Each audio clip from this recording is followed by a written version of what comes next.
Hello everyone, welcome back to another Animal Crossing New Horizons video. My name is Colleen. Today is day 10 of the Animal Crossing challenge that I am currently doing. It's a fairly lax challenge, so I am able to time travel, I'm able to go to treasure islands. I'm just basically trying to get an island fully done in 30 days. So here you can just see I'm showing off what I had finished yesterday. So while I do that, I just wanted to thank everyone for checking out this video. If it's your first time here, welcome in. I really appreciate you being here. And if you wanted to hit that subscribe button, I would appreciate that as well.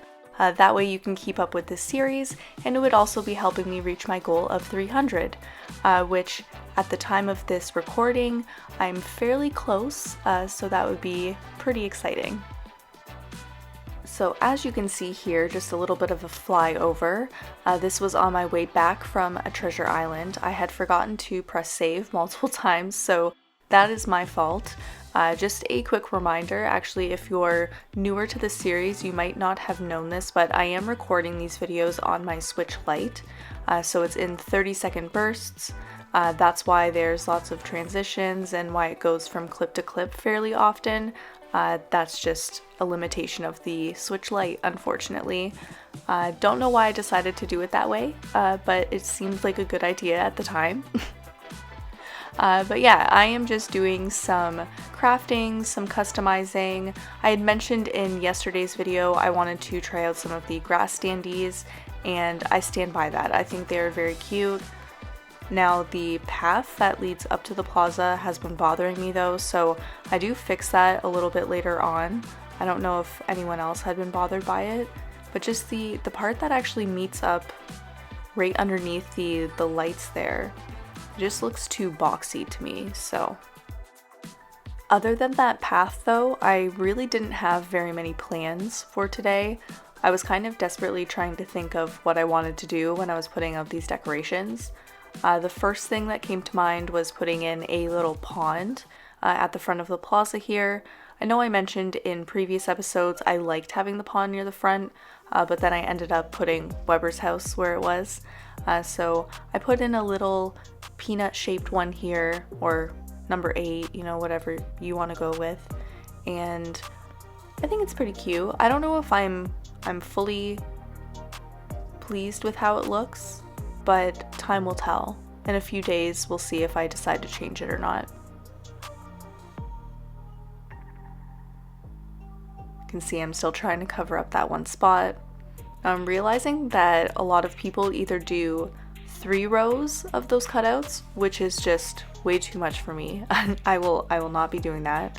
But then they would also do more in the front row than the back, but then that ends up leaving a little bit of space where you can see the cliff, so I'm still not sure what to do.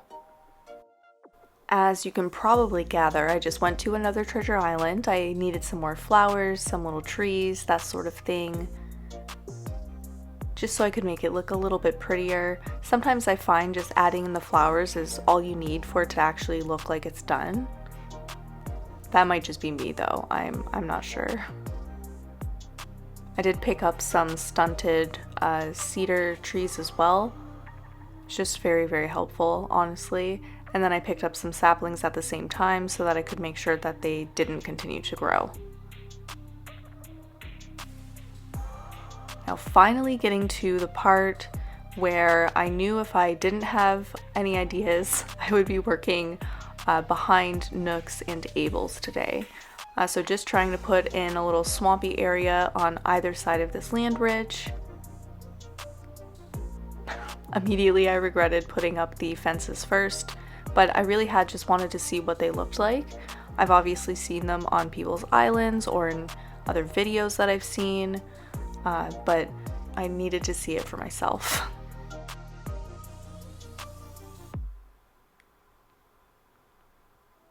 So making quick work of creating our little swamp here. I was just alternating between some of the full tile designs that I believe this person's name was Val that they created.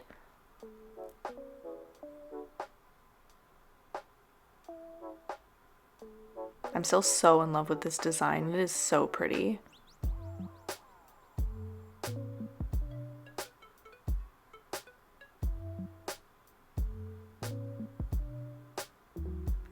replacing our fences again, going to see what it looks like.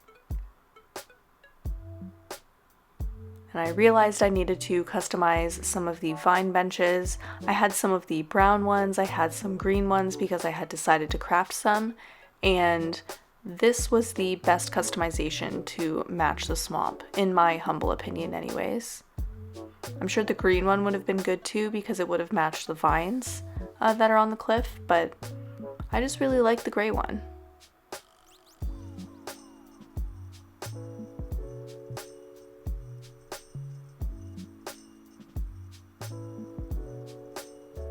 As you can see, I have gathered a lot of items to try to make it a little bit more full. Now one side has some of the mushroom partitions and some garbage, and one does not. And I do want an opinion. Do we like the mushroom partitions? Because I like them in spurts, and then every once in a while I'm like, I kind of want to get rid of them. So what do you think? So this was after I had fixed that path that I mentioned near the beginning. Again, I was just having one of those days I kept forgetting to save. And I wanted to include a moment of me talking to Sable just so that you know I have not forgotten about her. I have been talking to her every day that I remember because I want to unlock those patterns, so. Now the final journey of this video is taking care of dear Pate. She is unfortunately very sick. It's very, very sad, so I had to pick up some medicine for her. Now at the very end of the video, after I am taking care of my villager friend, you will see a photo of just the finished swampy area. But before we get to that, thank you so much for watching. I really appreciate you being here. If you enjoyed this video, be sure to hit subscribe so that you don't miss the next episode of the series. And as always, I hope everyone has a wonderful day.